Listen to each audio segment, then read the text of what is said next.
जय हिंद एवरीवन, स्वागत करते हैं आपके अपने YouTube channel world align Jharkhand पे। तो चलिए आज हम इस वीडियो में स्थायी बंदोबस्त और रैयतवाड़ी बंदोबस्त इसमें हम सारे इंपॉर्टेंट क्वेश्चन पर डिस्कशन करेंगे और इसके नेक्स्ट वीडियो में हम महलवारी बंदोबस्त से रिलेटेड इंपॉर्टेंट क्वेश्चन पर डिस्कशन करेंगे। तो वीडियो को शुरू करने से पहले एक छोटा सा रिक्वेस्ट, अगर आप इस चैनल पर नए हैं तो वीडियो को लाइक शेयर और चैनल को सब्सक्राइब जरूर करें।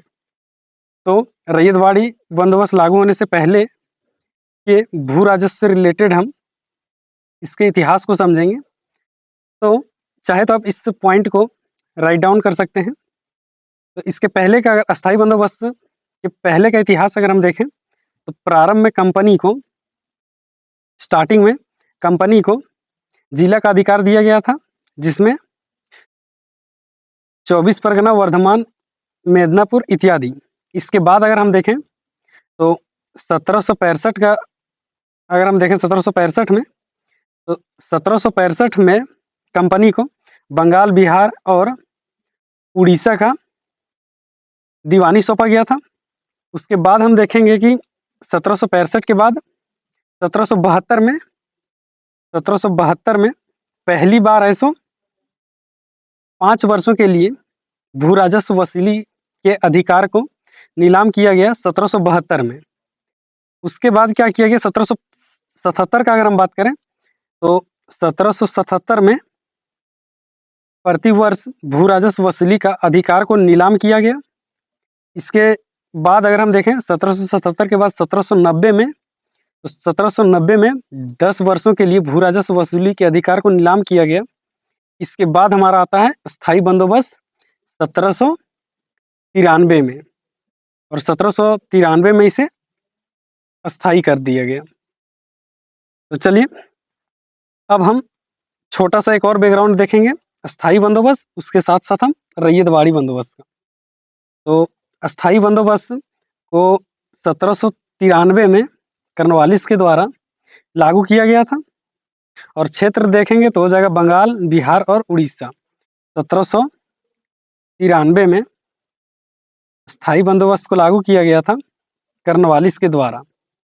और रैयतवाड़ी बंदोबस्त का बात करें तो हो जाएगा, अगर हम देखेंगे रैयतवाड़ी बंदोबस्त तो 1792 में ही, यानी कि अस्थायी बंदोबस्त से पहले ही 1792 में ही देखेंगे तो 12 महल क्षेत्र में थॉमस मुनरो एवं कैप्टन रीड के द्वारा इसे प्रायोगिक तौर पर लागू किया गया था। लेकिन 1820 में, इसके दशक में देखेंगे हम तो मद्रास प्रांत में थॉमस मुनरो ने और बॉम्बे प्रांत में एलिफिंस्टन ने इसे लागू किया था। तो ये मेरा हो गया एक छोटा सा बैकग्राउंड स्थायी बंदोबस्त और रैयतवाड़ी बंदोबस्त से रिलेटेड। अब हम इसी में देखेंगे कि स्थायी बंदोबस्त क्या है और रैयतवाड़ी बंदोबस्त क्या है। इस चीज़ को समझेंगे, उसके बाद हम क्वेश्चन का डिस्कशन करेंगे। तो इसमें चलिए स्थायी बंदोबस्त की बंदोबस्त को ही हम जमींदारी बंदोबस्त के भी नाम से जानते हैं। तो इसका छोटा सा हम डिफिनेशन देंगे कि इस बंदोबस्त के अंतर्गत अगर हम देखेंगे तो समस्त भूमि का जो मालिकाना हक जो था वो जमींदारों को दिया गया था, और इस अधिकार को वंशानुगत एवं हस्तांतरण बनाया गया था। स्थायी बंदोबस्त के अंतर्गत हम ये एक छोटा सा डिफिनेशन को देखें कि इसमें जो है समस्त भूमि का मालिक था वो जमींदार को बनाया गया था।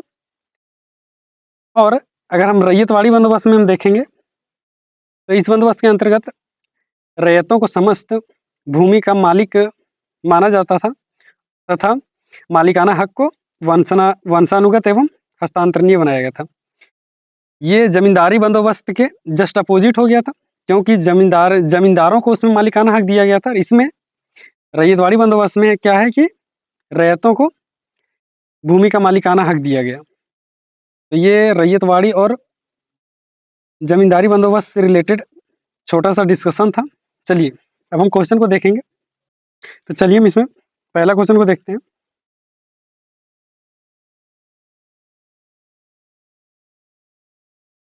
पहला क्वेश्चन है इसमें कि स्थायी बंदोबस्त के संदर्भ में निम्नलिखित कथनों पर विचार कीजिए। ऑप्शन को देख लेते हैं हम। पहला मेरा ऑप्शन है कि वसूल किए जाने वाले भू राजस्व से में से 10/11वां हिस्सा सरकार के पास जमा करना था एवं यह दर अस्थायी थी। तो ये मेरा ऑप्शन सही हो जाएगा, क्योंकि हम देखेंगे तो अलग अलग क्षेत्रों का भू राजस्व अलग अलग था, लेकिन जो भी भू राजस्व निर्धारित किया जाता था उसका 10/11वां हिस्सा राज्य के पास जमा करना होता था। तो पहला मेरा ऑप्शन सही है। चलिए दूसरा ऑप्शन को देखेंगे कि दूसरा ऑप्शन है मेरा कि भू राजस्व के निर्धारण के लिए नीलामी को आधार बनाया गया, जिसमें पुराने अनुभव को आधार माना गया। ये बनाया गया, तो इसमें ये भी मेरा ऑप्शन सही हो जाएगा, क्योंकि भू राजस्व के निर्धारण के लिए नीलामी को आधार बनाया गया था, साथ में प्रारंभिक अनुभवों को भी अपनाया गया था। तो ये मेरा ऑप्शन दूसरा भी सही है। तीसरा है कि सूर्यास्त नियम को लागू किया गया था। तीसरा मेरा ऑप्शन है कि सूर्यास्त नियम को लागू किया गया था। तो तीसरा भी मेरा ऑप्शन सही हो जाएगा, क्योंकि अगर हम देखें तो मालिकाना हक के साथ यह भी शर्त लगाया गया था कि अगर यह एक शर्त लगाया गया था कि अगर जमींदार निर्धारित तिथि पर नियत राजस्व सूर्यास्त से पूर्व जमा नहीं करता है तो उसका मालिकाना हक सरकार जो है वो छीन लेगी। यही था सूर्यास्त कानून या सूर्यास्त नियम, यही था। चलिए अब हम देखेंगे चौथा नंबर ऑप्शन। चौथा नंबर ऑप्शन है कि प्राकृतिक आपदा एवं संकट के दौरान भू राजस्व में राहत का प्रावधान था। तो ये मेरा ऑप्शन गलत हो जाएगा, क्योंकि प्राकृतिक आपदा एवं संकट के दौरान भू राजस्व में राहत का कोई प्रावधान नहीं था। तो फोर्थ नंबर ऑप्शन मेरा गलत है। क्वेश्चन है कि उपयुक्त कथनों में से कौन सा कथन सही है। तो मेरा फर्स्ट, सेकंड और थर्ड सही है। तो आंसर हो जाएगा मेरा, राइट ऑप्शन का बात करें तो हो जाएगा फर्स्ट, सेकंड, थर्ड। ऑप्शन हो जाएगा बी मेरा राइट आंसर। चलिए सेकंड नंबर क्वेश्चन को देखते हैं। सेकंड नंबर क्वेश्चन है मेरा कि निम्नलिखित कथनों पर विचार कीजिए। पहला ऑप्शन इसमें दिया हुआ है कि बंगाल, बिहार, उड़ीसा, बनारस तथा मद्रास के उत्तरी भाग में अस्थायी बंदोबस्त को लागू किया गया था। तो हमने वीडियो के पहले में डिस्कशन किया कि बंगाल, बिहार, उड़ीसा, बनारस, इसमें जो था वो अस्थायी बंदोबस्त लागू किया गया था। तो ये मेरा ऑप्शन सही हो जाएगा। दूसरा मेरा ऑप्शन है कि अस्थायी बंदोबस्त को 1793 में कर्नवालिस के द्वारा लागू किया गया था। तो दूसरा ऑप्शन भी मेरा सही हो जाएगा, क्योंकि 1793 में ही कर्नवालिस के द्वारा अस्थायी बंदोबस्त को लागू किया गया था। तो दूसरा नंबर भी मेरा ऑप्शन सही है। तीसरा ऑप्शन का बात करें तो तीसरा ऑप्शन है कि 1790 में प्रति वर्ष भू राजस्व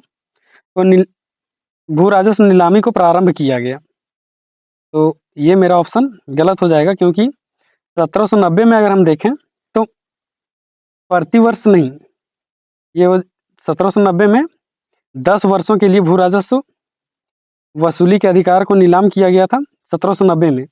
और मेरा ऑप्शन है कि प्रति वर्ष।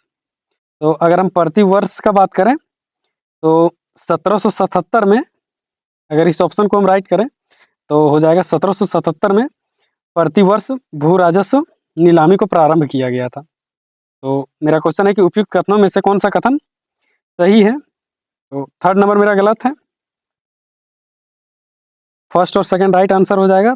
तो मेरा राइट आंसर है only first and second, option first. चलिए थर्ड नंबर क्वेश्चन को देखते हैं। थर्ड नंबर मेरा क्वेश्चन है कि भू राजस्व की स्थायी बंदोबस्त प्रणाली के बारे में निम्नलिखित कथनों पर विचार कीजिए। पहला मेरा ऑप्शन है कि यह प्रणाली लॉर्ड कॉर्नवालिस ने बंगाल में लागू किया था। तो पहला मेरा ऑप्शन सही हो जाएगा, क्योंकि लॉर्ड कॉर्नवालिस के द्वारा ही अस्थायी बंदोबस्त को लागू किया गया था। चलिए दूसरा नंबर ऑप्शन को देखते हैं। दूसरा नंबर ऑप्शन है कि यह प्रणाली ब्रिटिश भारत के सबसे अधिक क्षेत्र पर लागू थी। तो दूसरा नंबर मेरा ऑप्शन गलत हो जाएगा, क्योंकि अगर हम अस्थायी बंदोबस्त को देखें तो यह प्रणाली सिर्फ बंगाल, बिहार, उड़ीसा और बनारस के क्षेत्र में ही लागू था। तो क्वेश्चन है मेरा कि यह प्रणाली ब्रिटिश भारत के सबसे अधिक क्षेत्रों में लागू था। मेरा ऑप्शन गलत हो जाएगा। क्वेश्चन है कि उपयुक्त कथनों में से कौन सा कथन सही है। तो इसमें राइट आंसर होगा ओनली फर्स्ट, ये मेरा राइट आंसर हो जाएगा। चलिए फोर्थ नंबर क्वेश्चन को देखते हैं। फोर्थ नंबर क्वेश्चन है मेरा कि निम्नलिखित में से कौन ब्रिटिश शासन के दौरान भारत में रैयतवाड़ी बंदोबस्त प्रारंभ किए जाने के संबंध में थे? मेरा पहला ऑप्शन है लॉर्ड कॉर्नवालिस, दूसरा ऑप्शन है अलेक्जेंडर रीड, तीसरा ऑप्शन है थॉमस मुनरो। तो क्वेश्चन में ध्यान देना है, हमको पूछा गया है रैयतवाड़ी बंदोबस्त। तो रैयतवाड़ी बंदोबस्त का अगर हम बात करें तो इसमें हो जाएंगे पहले थॉमस मुनरो, और ये पूछा है कि प्रारंभ करने का के संबंध में। तो प्रारंभ जो किए थे वो थे अलेक्जेंडर रीड और थॉमस मुनरो। लेकिन इसी क्वेश्चन में अगर पूछा जाए कि स्थायी रूप से रैयतवाड़ी बंदोबस्त को कौन कौन लागू किए थे, तो थॉमस मुनरो हो जाएंगे एक, और दूसरा हो जाएंगे एली फिंस्टन, दूसरा हो जाएगा। लेकिन इसमें पूछा गया कि रैयतवाड़ी को प्रारंभ किसने किया था, तो अलेक्जेंडर रीड और थॉमस मुनरो। तो इसमें फर्स्ट मेरा ऑप्शन गलत हो जाएगा। ऑप्शन मेरा क्वेश्चन है कि नीचे दिए गए कूटों का प्रयोग का सही उत्तर चुनिए। तो सेकंड और थर्ड हो जाएगा मेरा राइट आंसर, ऑप्शन हो जाएगा मेरा सी। चलिए फिफ्थ नंबर क्वेश्चन को देखते हैं। फिफ्थ नंबर क्वेश्चन है मेरा कि स्थायी बंदोबस्त के संबंध में निम्नलिखित कथनों पर विचार कीजिए। पहला है कि यह कॉर्नवालिस के समय प्रारंभ हुआ था, तो मेरा ये ऑप्शन राइट हो जाएगा कि स्थायी बंदोबस्त को कॉर्नवालिस के समय प्रारंभ किया गया था, ये ऑप्शन सही है। चलिए दूसरा ऑप्शन को देखते हैं। दूसरा ऑप्शन है कि जमींदारों को स्थायी मालिक बना दिया गया परंतु भूमि पर अधिकार हस्तांतरणीय नहीं था। तो दूसरा नंबर मेरा ऑप्शन गलत हो जाएगा, क्योंकि जमींदारों को स्थायी मालिक बना दिया गया था, साथ ही भूमि पर अधिकार हस्तांतरणीय था। तो ये मेरा ऑप्शन दूसरा गलत हो जाएगा, क्योंकि इसमें लिखा हुआ है कि हस्तांतरणीय नहीं था, तो ये मेरा ऑप्शन गलत है। तीसरा ऑप्शन को देखते हैं। तीसरा ऑप्शन है कि भूमि को खरीदने और बेचने के अधिकार अभी भी किसानों के पास ही था। तो ये मेरा ऑप्शन ऐसे भी गलत हो जाएगा, क्योंकि जब जमींदारों को स्थायी मालिक बना दिया गया था तो भूमि को खरीदने और बेचने से रिलेटेड अधिकार किसानों के पास कैसे होगा। तो तीसरा नंबर ऑप्शन मेरा गलत हो जाएगा। इसमें दिया है कि भूमि को खरीदने और बेचने से रिलेटेड अधिकार किसानों के पास था, तो ये मेरा ऑप्शन गलत हो जाएगा। क्वेश्चन है मेरा कि उपयुक्त कथनों में से कौन सा कथन सही है, तो राइट आंसर हो जाएगा मेरा ओनली फर्स्ट। चलिए 6 नंबर क्वेश्चन को देखेंगे, और ये मेरा इस वीडियो का लास्ट क्वेश्चन है। 6 नंबर क्वेश्चन है कि अस्थायी बंदोबस्त का किसानों पर प्रभाव के संदर्भ में निम्नलिखित कथनों पर विचार कीजिए। चलिए पहला मेरा ऑप्शन है कि भू राजस्व बंदोबस्त के कारण भूमि पर किसानों का मालिकाना हक समाप्त नहीं हुआ। तो इसमें मेरा यहाँ पे छोटा सा टाइपिंग मिस्टेक है। इसमें होगा कि स्थायी बंदोबस्त के कारण भूमि पर किसानों का मालिकाना हक समाप्त नहीं हुआ। इससे न केवल किसानों का सामाजिक दर्जा कम हुआ बल्कि भूमिहीन किसानों की संख्या भी बढ़ी। तो ये मेरा ऑप्शन गलत हो जाएगा, क्योंकि हम जानते हैं कि अस्थायी बंदोबस्त के कारण भूमि पर किसानों का मालिकाना हक समाप्त हो गया था, और ये मेरा पहले ही क्वेश्चन में बोल रहा है कि इस बंदोबस्त के कारण किसानों का मालिकाना हक समाप्त नहीं हुआ था। तो मेरा ये ऑप्शन गलत हो जाएगा। दूसरा ऑप्शन है कि किसानों के लिए आर्थिक दृष्टि से यह व्यवस्था दुखदायक था, मालिकाना हक छीन जाने से आय में गिरावट हुई। तो अस्थायी बंदोबस्त के कारण आर्थिक दृष्टिकोण से या देखें तो दुखदायक के साथ साथ आर्थिक आय में अगर हम बात करें तो गिरावट हुआ, तो ये मेरा ऑप्शन सही हो जाएगा। तीसरा है, क्योंकि अगर हम इसमें देखेंगे तो भू राजस्व मनमाने तरीके से लिया जाता था, तो इसका भी एक कारण था कि आय में गिरावट का ये भी एक कारण था। तो दूसरा मेरा ऑप्शन सही हो जाएगा। तीसरा है कि भू राजस्व वसूली के कठोर शर्तों के कारण भी किसानों की आय गिरी और कर्जों के दुष्चक्र में किसान को फंसना पड़ा। तो तीसरा नंबर भी ऑप्शन मेरा सही है। तो इसमें मेरा क्वेश्चन है कि उपयुक्त कथनों में से कौन सा कथन सही है? तो इसमें हो जाएगा सेकेंड और थर्ड मेरा राइट आंसर, और ऑप्शन हो जाएगा इसमें बी।